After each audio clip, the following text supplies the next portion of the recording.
Yes. Jason? Hi there. My name's Double O. This is 7. All right. How are you doing today? Pretty good. Q&A analysis. Can you tell us a little bit about what you do? Show up in the mornings, leave in the afternoons. Afternoon? Yeah. Oh. We work a special, we have a 7 to 3 shift upstairs, so Nice. get to get up very early. We review all the software that comes through. We make sure that there's no bugs in it. We try to break it. We try to beat the heck out of it before it ever gets to you guys so that you don't have any problems with it. What were you before that, position-wise? I worked in operations. I managed the call center team. Were you ever Lots of stuff. a specialist or an advisor? I've been on the phones. In which position? Specialist. Job or employment? Employment. Okay. What would you say the main difference between employment and job specialist is? The titles. The title. One is job specialist and one's Seems to be a consistency with it. With that answer. Yeah, so I mean, one's a couple letters shorter than the other.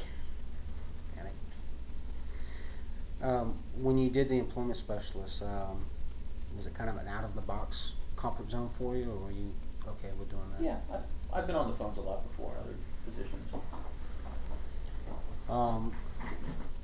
You work closely, I take it, with IT then, or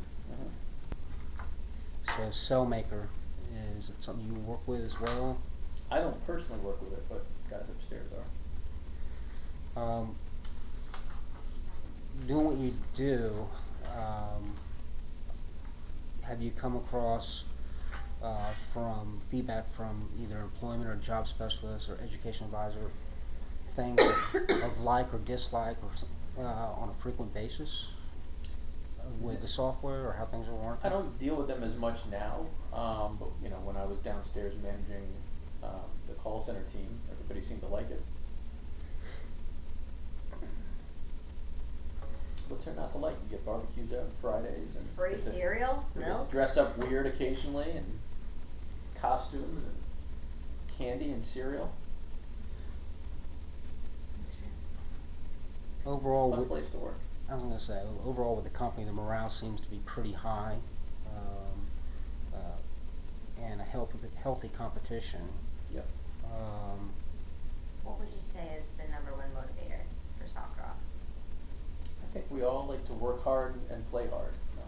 You know, we've got the sports leagues and everything else, and we're competitive. I mean, a lot of people are competitive by nature, and it's what's helped us grow. Is there one department that participates in football more than the others? Yes, IT does not participate too much. The somewhat stereotypical IT guys. I think employment specialists definitely participate a lot. Yeah, I would say that's probably the #1 department, Okay. employment and job specialists. And then And I would say IT is probably on the lower end. I think we've got 2 guys that play. where would you put education advisor? They're in there. They're in there, in the mix. 50-50? Yeah, Okay. 50-50 is good. How would you say an education advisor or cell maker job was similar Similar to what? To each other? to each other? I mean, they're similar in the sense that you've got the technology and you're either, you know, talking to schools, talking to applicants who either want to go to school or you're transferring them to a school. So it's sort of one link in the chain.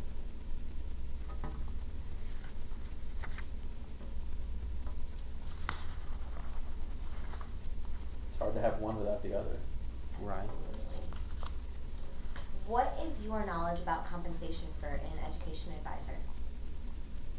I know some stuff. What types of, do they get any bonuses or incentives?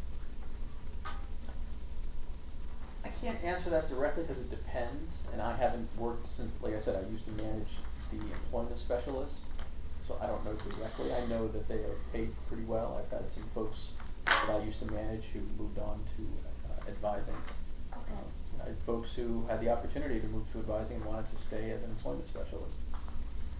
As a Q&A analyst, do you manage other people? I don't right now, no. I'm part of a team of, there's 6 of us. How long have you been with the company? Been here 2 years, 2 years. a little over 2 years. And we may have already asked this, you came in as an employment specialist, or you came in I came to work in operations. I actually Operations, knew that's some of right. the folks previously that I'd worked with. What would you say the advancement opportunity is for an education advisor? The advancement opportunity here for anybody is good. You know, you work hard, you demonstrate that you know what you're doing, you know, the sky's the limit. Would you say that, I'd say most of the folks that are in management positions didn't necessarily start out there. As far as income potential, what's the ballpark for an education advisor? Like a range, like I said, 50 to 70, 70 to 100? It can be all over, because there are some that are great and there's some that are not so great. The ones that are not so great, we work with them, we coach them, you know, try to build them up. Same thing with the job specialists and the employment specialists. As far Our goal is, I think, if we hire you and if you make it through training, that we don't want to see anybody fail. At that point, we've invested a lot of time and money into you, so we want to see you succeed. I know once you join with the company, you have those 2 weeks for training.